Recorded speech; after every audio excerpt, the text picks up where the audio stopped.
ഛത്തീസ്ഗഡിലെ മാവോയിസ്റ്റ് ആക്രമണത്തിൽ വീരമൃത്യു വരിച്ച മലയാളി ജവാൻ ആർ വിഷ്ണുവിന്റെ മൃതദേഹം വീട്ടിലെത്തിച്ചു. തിരുവനന്തപുരം നന്ദിയോടുള്ള കുടുംബ വീട്ടിൽ മൃതദേഹം പൊതുദർശനത്തിന് വെച്ചിരിക്കുകയാണ്. ഔദ്യോഗിക ബഹുമതികളോടെ കരിമൺകോട് ശാന്തി കുടീരത്തിലാണ് സംസ്കാരം നടക്കുക. വിഷ്ണു പുതുതായിട്ട് പണികഴിപ്പിച്ച വീട്ടിലും കൊണ്ടുപോയതിനു ശേഷമായിരിക്കും ഔദ്യോഗിക ബഹുമതികളോടെ കരിമൺകോട് ശാന്തി കുടീരത്തിൽ സംസ്കാര ചടങ്ങുകൾ നടക്കുക. റിന്യൂ സീത തയ്യാറാക്കിയ റിപ്പോർട്ട്. ഒരു നാടൊന്നാകെ തങ്ങളുടെ പ്രിയപ്പെട്ട സൈനികന് അവസാന യാത്ര അയക്കുന്ന കാഴ്ചയാണ് നമുക്കിവിടെ നിന്ന് കാണാൻ കഴിയുന്നത്. ഇന്ന് പുലർച്ചെ 1:30 തിരുവനന്തപുരത്തെ പ്രത്യേക വിമാനത്താവളത്തിൽ വിഷ്ണുവിൻ്റെ മൃതദേഹം എത്തിച്ചത്. മേയർ ആര്യ രാജേന്ദ്രൻ ഉൾപ്പെടെയുള്ളവരുടെ സാന്നിധ്യത്തിൽ മൃതദേഹം ഏറ്റുവാങ്ങി പാലോട്ടെ അദ്ദേഹത്തിൻ്റെ, അതായത് 1.5 മാസം മുമ്പ് വിഷ്ണു പണി കഴിപ്പിച്ച വീട്ടിലെത്തിച്ച് ഏകദേശം 1.5 മണിക്കൂറോളം പൊതുദർശനം ഉണ്ടായിരുന്നു. അതിനുശേഷമാണ് നന്ദിയോട് താൻ ജനിച്ചു വളർന്ന കാലങ്കാവിലെ വസതിയിലേക്ക് എത്തിച്ചത്, കുടുംബ വീട്ടിലേക്ക് എത്തിച്ചത്. അവിടെ ഇപ്പോഴും പൊതുദർശനം നടന്നുകൊണ്ടിരിക്കുകയാണ്. ആയിരങ്ങളാണ്, ഒരു നാടൊന്നാകെ ഒഴുകിയെത്തിയാണ് വിഷ്ണുവിനെ യാത്ര അയക്കുന്നത്. ആ ഒരു കാഴ്ച തന്നെയാണ് നമുക്ക് കാണാൻ വേണ്ടി കഴിയുന്നത്.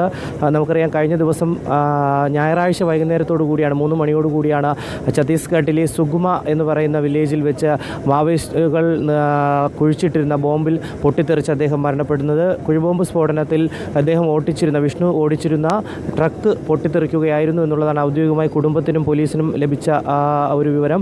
അല്പസമയത്തിനകം തന്നെ, ഏകദേശം 1 മണിക്കൂർ കൂടി കഴിയുമ്പോൾ അദ്ദേഹത്തിൻ്റെ ഈ ചെറ്റച്ചലുള്ള കുടുംബ വീട്ടിൽ നിന്ന് മൃതദേഹം തൊട്ടടുത്ത് അദ്ദേഹത്തിൻ്റെ കളിച്ചു വളർന്ന ജംഗ്ഷൻ, നന്ദിയോട് ജംഗ്ഷൻ, ഈ നന്ദിയോട് പഞ്ചായത്ത് ജംഗ്ഷനിലെത്തി പൊതുദർശനം ഉണ്ടാകും എന്നുള്ളതാണ് ഔദ്യോഗികമായി നമുക്ക് ലഭിക്കുന്നവരെ. ഇവിടെ ഗവർണർ ആരിഫ് മുഹമ്മദ് ഖാൻ ഉൾപ്പെടെയുള്ളവർ എത്തി അന്തിമോപചാരം അർപ്പിക്കും എന്നുള്ളൊരു കാര്യവും ലഭിക്കുന്നുണ്ട്. അതിനുശേഷം ഇദ്ദേഹം പ്രാഥമിക വിദ്യാഭ്യാസം നേടിയ ഇദ്ദേഹം പഠിച്ച SKV ഹയർ സെക്കൻഡറി സ്കൂൾ, ഈ ഹയർ സെക്കൻഡറി സ്കൂളിലും പൊതുദർശനമുണ്ടാകും. അതിനുശേഷമായിരിക്കും തൊട്ടടുത്തുള്ള കരിമൺകോട് ശാന്തി കുടീരം എന്ന പൊതുശ്മശാനത്തിൽ സംസ്കാര ചടങ്ങുകൾ ഔദ്യോഗിക ബഹുമതികളോടുകൂടി നടത്തുക എന്നുള്ളതാണ് നിലവിൽ ഇപ്പോൾ ലഭിക്കുന്ന വിവരം. ഇദ്ദേഹത്തിൻ്റെ കുടുംബ വീടായിട്ടുള്ള ചെറ്റച്ചലിലാണ് നമ്മളിപ്പോൾ ഉള്ളത്. ഇദ്ദേഹത്തിൻ്റെ അമ്മയും അച്ഛനും സഹോദരനും ഭാര്യയും 2 മക്കളുമാണ് കുടുംബാംഗങ്ങളായി ഇവിടെയുള്ളത്. എന്തായാലും വിഷ്ണുവിന് അവസാന യാത്ര നൽകാൻ ആയിരങ്ങൾ ഒഴുകിയെത്തുന്ന ഒരു കാഴ്ച തന്നെയാണ് നമുക്ക്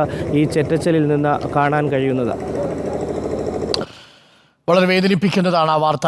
വിഷ്ണുവിൻ്റെ മരണത്തിൽ ആ നാടിനോടൊപ്പം, ആ കുടുംബത്തോടൊപ്പം റിപ്പോർട്ടർ TVയും പങ്കുചേരുകയാണ്. ഛത്തീസ്ഗഡിലെ മാവോയിസ്റ്റ് ആക്രമണത്തിൽ ചിന്നിച്ചിതറിയ ശരീരമായി വിഷ്ണു എത്തുമ്പോൾ അത് നാട്ടുകാർക്കും അത് വല്ലാത്ത നൊമ്പരമാണ്. 1.5 മാസം മുമ്പാണ് പുതിയ വീട് വെച്ച് ഇനി 7 വർഷം കൂടി സേവനമനുഷ്ഠിച്ച് മടങ്ങിവരാം എന്ന പ്രതീക്ഷയിൽ വണ്ടി കയറിപ്പോയത് വിഷ്ണു തിരിച്ചെത്തുന്നത് ചേതനയേറ്റ ശരീരമായി.